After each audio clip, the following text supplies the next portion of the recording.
I want to again start by thanking our first responders, first and foremost Chief Crowley for her leadership, Chief Moore and all of the Angelenos who have stepped up for the storm and inspired so many people around the nation, state, and country. This was a coordinated, collaborative approach, and reports thus far indicate that as of right now, there have not been any deaths or significant risk of injury. The city mobilized, including opening the most emergency temporary shelters for unhoused Angelenos to provide relief from extreme weather since 2020, and we will continue to address these issues. Now, it's not to say that many Angelenos have not been impacted by this storm, whether they woke up without power or were unable to get through streets due to flooding and mudslides. Our commitment to you is that we will approach our recovery with the same intensity as we approached our preparation. As skies clear, the Department of Water and Power crews have already mobilized to return power to Angelenos. Street repairs were placed on standby prior to the storm hitting, and 311 hours were extended to receive more calls. Now these street teams respond quickly to road damages, mudslides, and other road blockages reported through 311. If you approach a traffic signal that is not operational, treat it as a stop sign. If a traffic officer is at the location, heed their instructions. Crews are working to bring these signals back online as we speak. As you know, sometimes damage can occur in the hours and days after a storm hits, so Angelenos should continue to stay vigilant. The city family will continue working around the clock to respond, and we will need your help. City workers are working virtually today, obviously except for first responders, but tomorrow there should be no reason for everyone to be back to work in person. In closing, I just want to thank everyone working here at the Emergency Operations Center and to everyone who has been working on the front line of the storm. It's because of you that Los Angeles will forever remain the greatest city in the world. Thank you very much, and let me turn it over to our Incident Commander, Chief Kristen Crowley. Good morning, everyone. Kristen Crowley, Fire Chief, Los Angeles City Fire Department. So overnight, we did continue to receive a significant number of storm-related calls for service. During the 24-hour period of August 20th to 2023, the LAFD responded to 1,833 emergency incidents. We received a total of 4,105 telephone calls to our 911 dispatch center, and this represents over 1,000 additional emergency phone calls than our normal average. Fortunately, we have yet to receive any report of any significant or injuries, I should say, or damage related to the storm. Some notable incidents I'd like to report on at this point. At around 7:30 last night, we responded to a flooded intersection in Sun Valley where 5 vehicles were stranded. This required our firefighters to rescue one person from their vehicle. Thankfully, no one was injured. This serves as a very good reminder for all of us to avoid driving through flooded streets, and especially if you cannot see what is under the particular surface. A relatively small amount of moving water can sweep a vehicle away. We have not encountered any significant debris flow incidents, but our saturated hillsides still can pose a threat for mudslides. The LAFD will continue to monitor these areas throughout the day. Trees continue to be uprooted and have caused some damage to property. Wires down, those types of incidents have been reported throughout the city, and we would like to remind everyone to stay clear of any downed wires and always treat them as live and potentially lethal. Overnight, in addition to the storm-related incidents, we had 30 firefighters in the Wilmington area battle a fire at an auto wrecking yard involving several semi-trucks and cars. They successfully protected a nearby business from damage, and there were no injuries to report. Additionally, I have the following updates from our city partners. LAPD was dispatched to 97 traffic accidents. Fortunately, there were no fatalities.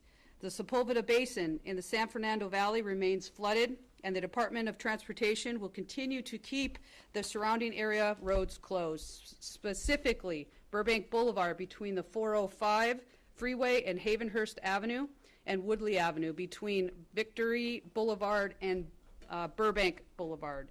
There's also a freeway closure affecting the truck route of the 5 and the 14 interchange. The Department of Rec and Parks is still operating 8 facilities as temporary emergency shelters for our city's unhoused. Our city's information center, our 311, has now received over 500 storm-related requests for service. Crews from the Department of Public Works have stayed very busy mitigating issues with flooding and toppled trees, but have yet to encounter any significant debris flows. Our Emergency Operations Center will remain activated at a level 2, meaning we have representatives from all city agencies continuing to staff critical positions, as there is still potential, as we know, for debris flow, and other significant storm-related incidents. We will continue to evaluate return to a level 3 EOC activation as soon as this afternoon. We continue to staff our specialized resources like our swiftwater rescue teams and urban search and rescue teams, which are strategically placed throughout the city. For further information, please go to our Cities at Unified LA social media accounts throughout the duration of our storm event.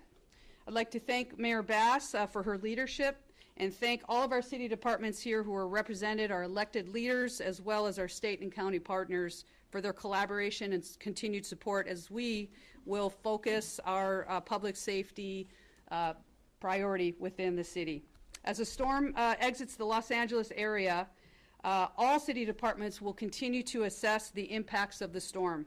We will be conducting our damage assessments and entering the recovery phase for this event. As Angelenos venture out on the roads this morning, we urge you to please continue to be cautious of hazardous road conditions, stay informed, slow down, and be alert for the hazards like our down power lines like we keep talking about and our flooded areas. I would now like to introduce the President of the Los Angeles City Council, Paul Krikorian. Thank you very much, Chief, and good morning, everyone. Mayor, first let me say on behalf of the Council and on behalf of the entire City of Los Angeles how grateful we are for your leadership at this time of emergency, and to our first responders, the men and women of the Los Angeles Fire Department, the Los Angeles Police Department, and our Emergency Management Department. Los Angeles is so grateful that we have the best trained, best equipped, best prepared, most professional first response and emergency response team in the entire country. And because of the work of those departments, and because of the work of all of our other city departments who rallied together as a team, Los Angeles was tested, but we came through it. And we came through it with minimal impacts, considering what we endured. For most cities, a tropical storm combined with a hurricane would be a catastrophic event. For Los Angeles and for our first responders, it's just another day at the office. And it showed last night with their professionalism. And I also want to echo the mayor's thanks to the people of Los Angeles who heeded the call to take this seriously and did the right things to prepare and did the right things to help their neighbors by staying off the roads and looking in on each other. And that's how we are best as a city, when we help each other. We've gone through emergency response. We are now in emergency recovery. But we should also now be in emergency reassessment. And I will tell you that every member of the council today will be out in their districts assessing the state of the condition of the district and see what response is necessary. But we must also commit ourselves today to looking at what has happened over the last few days and considering what can we do better. Every time we have an incident like this, the police department, the fire department, EMD, all of our departments, few days, and considering what could we learn from this incident. I'm just asking every Angeleno to do exactly that as well. Use this as your opportunity to consider what can you and your family do better to prepare for the next incident, because we know there will be one. This is Los Angeles. We have emergencies regularly, And it's important, it's essential that the people of Los Angeles do their part by being prepared, by learning what's necessary to prepare for earthquakes, wind, flooding, earth movement. We need to be prepared for those things. And so it's up to you to do your part to ensure that we have the same kind of response and resiliency in the next emergency that we had this time as well. Thank you very much. Oh, and let me now, I have the pleasure of being able to introduce the superintendent of the Los Angeles Unified School District, Alberto Carvalho. Good morning. Thank you very much, Mr. President. Mayor Bass, I will join the chorus of appreciation and gratitude for your stellar leadership through a trial of our community that could have been rather disastrous. Some will say that we dodged a bullet. I will say we dodged a weather bomb. The dynamic conditions that kept shifting on us with some degree of unpredictability specific to rainfall, the possibility of flash floods, the possibility of mudslides, not knowing where that would occur or when across our large school system, which spans 700 square miles, put us in a position of making the right decision yesterday. I know some will criticize the decision, but decisions are informed by scientific data and conditions as they are presented to us, based on the best information available. And I want to reiterate very quickly, before I provide a status of our schools today, I want to reiterate very quickly the decision process that put us in a position of closing down schools for today. Number one, the intensity, the high peak of the storm would not be seen until sometime in the middle of the night, preventing our teams from inspecting schools and access roads to schools, detecting the possibility of down power lines, tree limbs on the street, or trees actually impeding access to schools. Secondly, a significant percentage of our workforce resides outside of the city of Los Angeles. Now, we know today that some of the access highways have been impacted. That would have constituted a problem.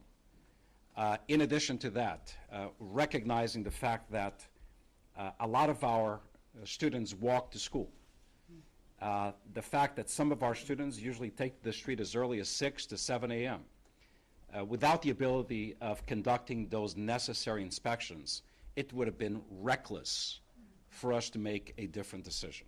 So we should be in a position of celebrating the fact that the worst was avoided and the right decisions were made, and we stand by that. In addition to that, look, I've managed hurricane conditions. I've shut down school systems for about 15 years, for as long as 2 weeks after catastrophic hurricanes. And there are criteria that we follow. By all measures, the city of Los Angeles, our community, was within the cone of concern. Let's begin with the fact that our community was under a tropical storm warning. Where I come from, hurricane-prone areas, that is the automatic trigger. Under tropical storm warning, schools are shut down. Who should we hold accountable, responsible for a casualty or a significant injury if, despite the fact that a warning is issued, you still open schools? Yesterday also, there were predictions of wind speeds anywhere between 35 miles an hour and gusts exceeding 70 miles an hour. Folks, our bus fleet cannot roll out when winds exceed the speeds of 35 miles per hour. That is the standard. So take all those conditions into account. After careful consideration, we decided to shut down the schools. Right decision. Today we're in a position of celebrating the fact that we avoided a potentially catastrophic set of conditions. Where are we today? Our teams have begun scouring our schools, and so far our condition is pretty good, but inspections are still ongoing. We know that about 24 schools are experiencing communications issues as a result of underground copper wiring defaults. There is no telephonic access and internet access to about 24 schools. That number may in fact grow. We had some minor mudslide at Marlton Elementary School, a school that serves students with disabilities. That's being addressed as we speak. One of the biggest areas of concern in the Sun Valley, where we store hundreds of our school buses, reduced access to that area and schools in the area. Just those issues alone would have put us in a position of really facing some critical issues this morning. We believe that all of the elements that I've just described can be and will be addressed throughout the day, and we expect to resume a regular school day early morning tomorrow, Tuesday, August 22nd. Every single indication puts us in position of saying tomorrow shall be a regular school day. As far as instruction, there's no time to waste, no time to lose. Let us not forget we're still reeling from the impact of the pandemic. Our kids are still performing in reading and mathematics about 6 to 7 years below their grade level as a result of school shutdowns. So today will be an educational day, albeit not a perfect one. As early as 10 a.m., teachers have been asked to post assignments onto Schoology, and students will be able to access those assignments. Teachers will be monitoring Schoology activity for their assigned students. Let us not forget also that we loaded 3 additional days of instruction for this school year. So today we're dealing with one day where students are learning from home. We will consider all available options and opportunities to make up this day. No child shall go hungry today. The information is posted on our website. We have distributed the information also to media outlets. Please go to those sites, pick up the meals you need for your children. Again, tomorrow will be a regular school day. I want to thank not only the stellar leadership of our mayor, our city council, all of the entities represented, our first responders and their leaders. I want to also thank the members of my team who since early this morning have been out there inspecting schools, inspecting access, and remediating for solutions that will lead to a full resumption of educational services beginning tomorrow morning. Thank you very much. As chair of the MTA board, let me introduce Metro Chief Customer Experience Officer Jennifer Vidides. Thank you. Thank you, Mayor Bass, for your leadership throughout this, and thank you to our first responders. I'd like to also recognize our Metro frontline employees who worked hard to keep our system moving with minimal delays throughout the storm. This includes not only our bus operators and our train operators, but also our other employees who worked diligently throughout the storm, clearing drains, readying sandbags, and using water pumps in areas such as LA Union Station, our K line, and our B and D lines, which have history of flooding. Metro employees were deployed across our system to address any issues as they occurred, and will continue those efforts today. As we have begun service today, we're opening with our normal service on both bus and rail. There may be occasional minimal delays due to localized flooding, but we are operating our normal schedule. We also have some escalators that we preemptively. First of all, I'd like to thank our customer service for workers who came in, and we maintained below 2-minute response time for all our customer calls, which was admirable and really a step up in being able to respond to our customer needs and reports of outages. The men and women of Department of Water and Power have been working throughout the night to restore power outages. Out of 1.5 million power customers, we've had a total of about 41,000 people out at one point. We've restored a little over 22,000 customers with power. We currently have about 18,000 customers without power. All those outages are being addressed at this time by 43 crews that are working throughout the city. Most of the outages remain in the metro area. The largest outage is in Beverly Grove, affecting just under 6,000 customers. It's an underground outage, meaning that the underground power service, there's water in the vaults, and those are more difficult to locate and to repair, where the crews may have to pull thousands of feet of underground cable. That outage is almost complete, and the restoration is just about finished with that. We have a little over 2,600 people affected in East Hollywood, a little over 2,100 in Hyde Park, under 1,500 in Hollywood, under 1,500 in Pico Union, and a little under 1,400 in Brentwood. Those are the prominent outages in the city. And again, all those outages are being addressed at this time by our crews, and we will continue to work consistently on those outages until everyone is restored to power. If you are a customer and you may have an individual outage, please make sure you call in and your outage is recorded by us. And so, again, our customer wait times are very low. Please call to make sure that we know the status of your power at your home or your business. We did have an issue around and in the air as soon as we can fly the area, but the aqueduct is flowing to the city, bringing water to the city.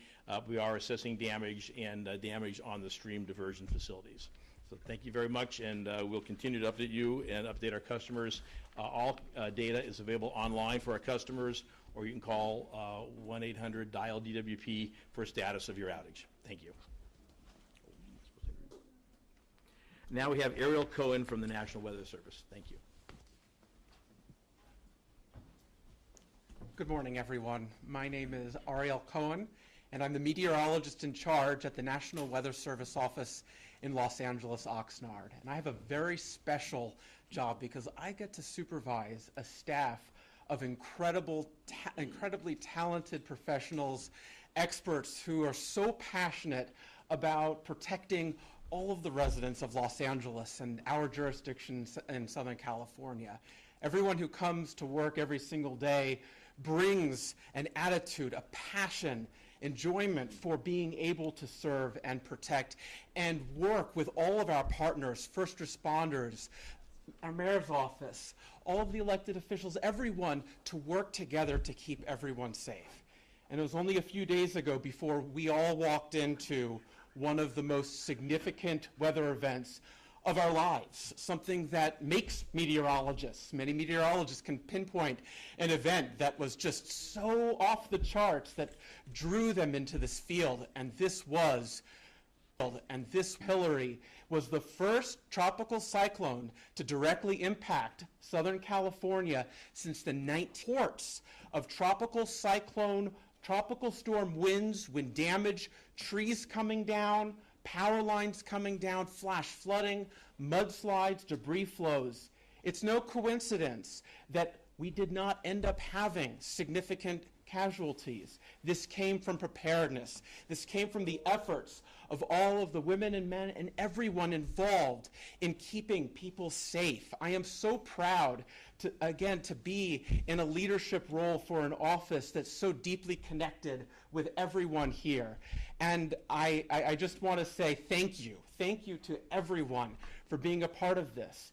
We have one of the largest cities in the country and the world, and yet the outcome of a system like this that has resulted in the first ever tropical storm watch and tropical storm warning issued for the United States Pacific Coast in history. And this is the outcome. And I can't say it enough. I am so proud to be here in Los Angeles. And so let's talk a little bit about where things are going with respect to Hilary. I am very glad to say that Hilary no longer meets the thresholds as a tropical cyclone and is therefore resulting in the cancellation of all tropical storm warnings for Los Angeles County, Ventura County, and elsewhere across Southern California.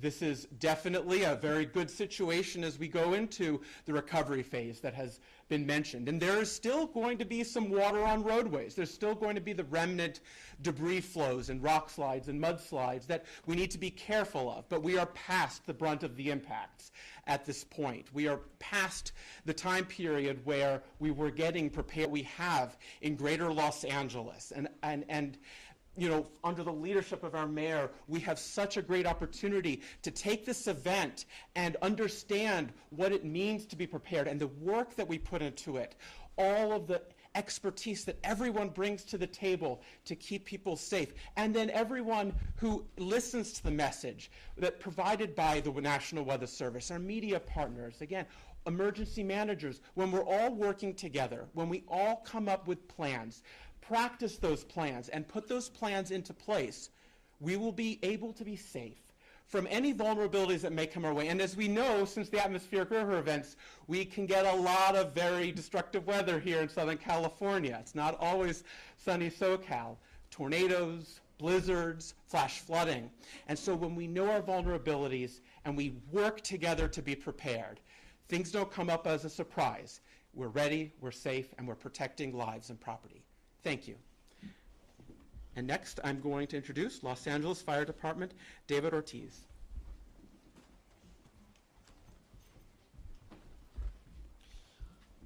A través de la noche tuvimos un número significativo de llamadas para servicio causadas por la tormenta. Durante el periodo de 24 horas, el día agosto 20, el Departamento de Bomberos de Los Ángeles acudió a 1,833 incidentes de emergencia. Hemos recibido un total de 4,105 llamadas de emergencia a 5 llamadas ocasiones de 911. Esto representa más de 1,000 llamadas de emergencia de lo normal. Afortunadamente, un vehículo con mucha facilidad cuando se está moviendo. No hemos encontrado deslaves de tierra de significancia, pero sí sabemos que las colinas están saturadas y todavía continúa el peligro de deslaves. El Departamento de Bomberos continuará visualizando e inspeccionando estos a través del día. Los árboles continúan siendo peligros al público. Muchos de sus raíces han sido expuestos por los deslaves y han causado daños a propiedad. Continúan habiendo incidentes donde cables eléctricos están cayendo a través de la ciudad. Recordamos a todo mundo que se mantenga alejado de cualquier cable eléctrico o cualquier tipo de cable que puede llevar energía y causar muerte. Durante la noche hemos tenido un incendio en la comunidad de Wilmington, donde los bomberos combatieron un incendio en un lugar de reciclaje de automóviles. Ellos pudieron proteger a los negocios vecinos y adyacentes y no se reportan daños de personal en ese incidente. También hubo el cerrar de una autopista, la autopista 5, donde conecta con el 14, y esta ruta que usan los vehículos comerciales continúa cerrada. El Departamento de Parques y Recreación continúa operando 8 diferentes locaciones para refugio de personas sin hogar. Hasta ahorita hay 200 refugios que están tomando refugio en estos lugares. El sistema de información 311 ha recibido más de 500 llamadas en este recinto. Nuestros recursos especializados como equipos de rescate acuático y rescate estructural están todavía disponibles y estratégicamente puestos a través de nuestro municipio. Si usted necesita más información, por favor, continúe monitoreando los diferentes medios de noticias y comunicación y también puede ir a nuestras cuentas de redes sociales @UnifiedLA para recibir más información en cuanto a esta tormenta. Estamos muy agradecidos con el liderazgo de nuestro alcalde, Mayor Bass, y estamos agradecidos con todos los departamentos y el personal de dirección que tenemos aquí en el municipio, en el condado y en el estado de California, porque nos han apoyado y asegurado que el público se mantenga seguro durante esta tormenta. Mientras sale esta tormenta de la área de Los Ángeles, la ciudad continúa accesando los daños y el impacto de la tormenta y accesando el plan de recuperación que estamos entrando. Pedimos al público que cuando salgan a las calles tengan mucho cuidado en las carreteras. Existen condiciones peligrosas todavía. Existen todavía cables caídos de electricidad, áreas que están inundadas, y por esa razón pedimos que cuando maneje con precaución. Ahora voy a introducir al podio al señor Alberto Carvalho, superintendente del Distrito Escolar. Thank you very much. Quiero una comunidad con vientos muy altos, con un nivel de lluvia acelerada y la condición que se iba a manifestar con la parte más peligrosa de la tormenta durante la noche. Estas series de condiciones no se podían ignorar. considerando que muchos de nuestros colegas de trabajo empiezan sus días de trabajo a las 4:30 de la mañana. Muchos de nuestros niños empiezan a caminar hacia sus escuelas a las 6 de la mañana. Evitamos una condición posiblemente catastrófica. Ahora es el momento de analizar, estudiar el impacto y preparar para la siguiente amenaza que podría afectar a nuestra comunidad. El proceso de comunicación y interacción entre varias entidades de la ciudad, del condado y el sistema escolar ha sido muy buena, pero podemos mejorarla.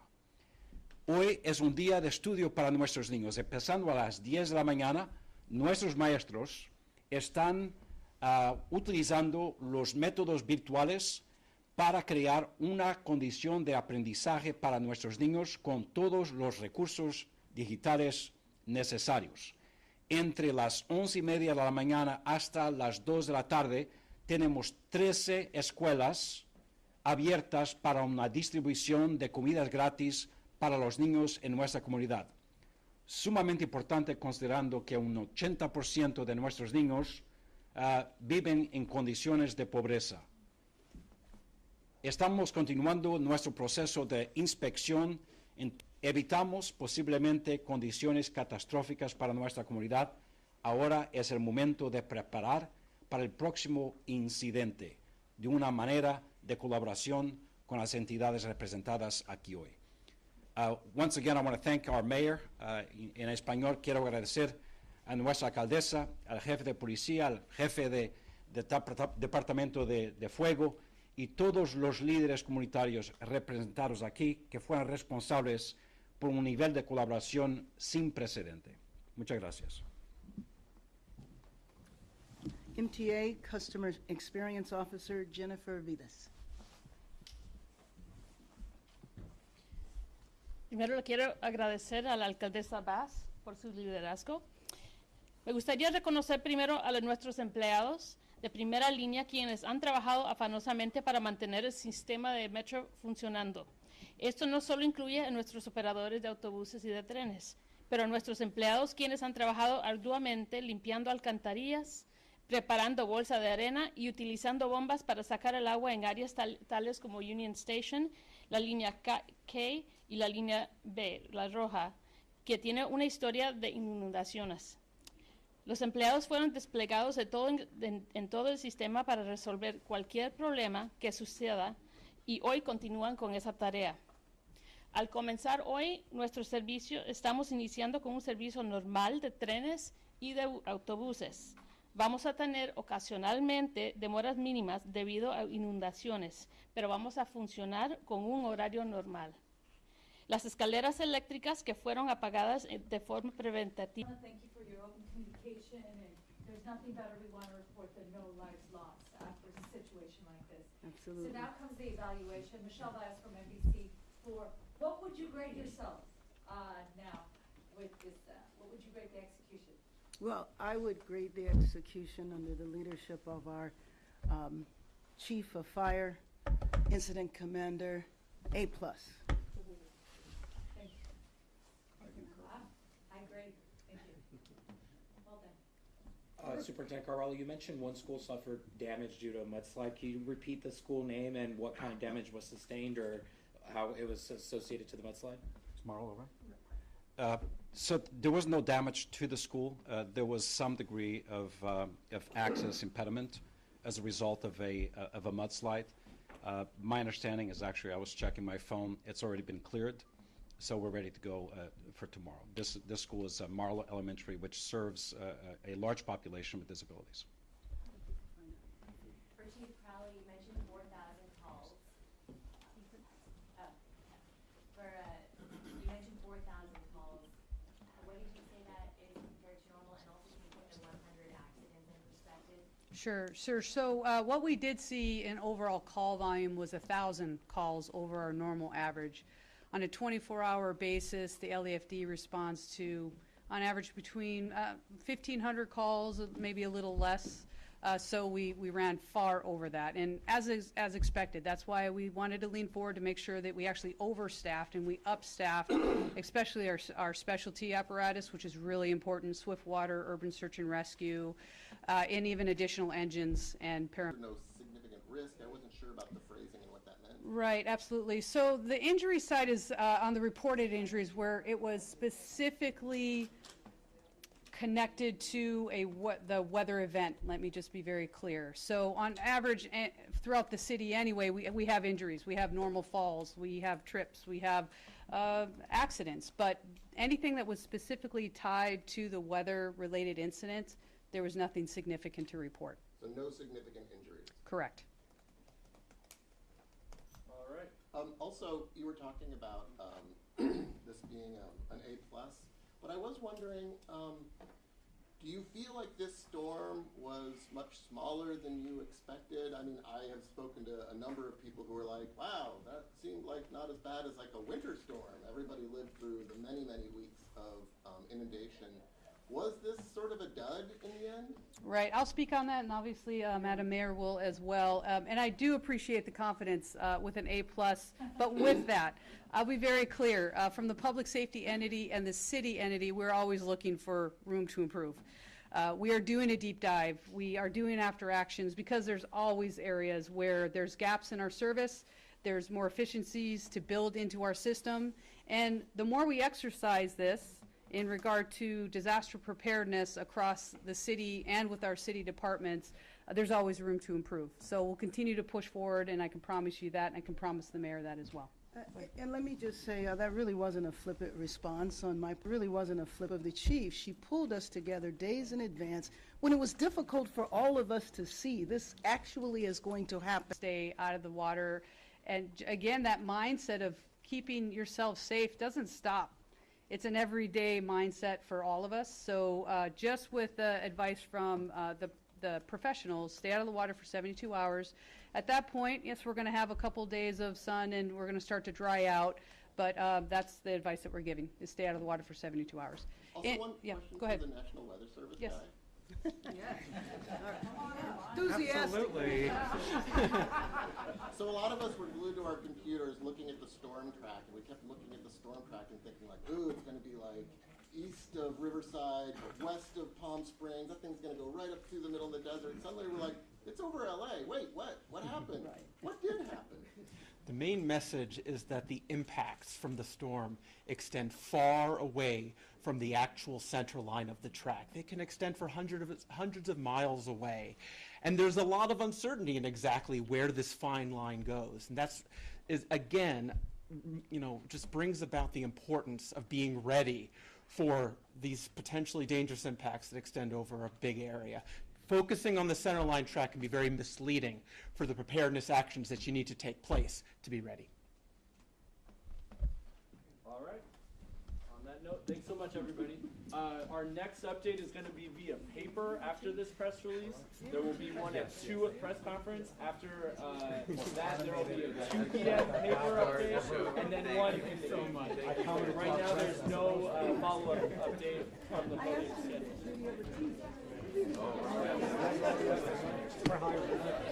I just love inspiring people to do my job. It's do a good job and also want to do the best that they can.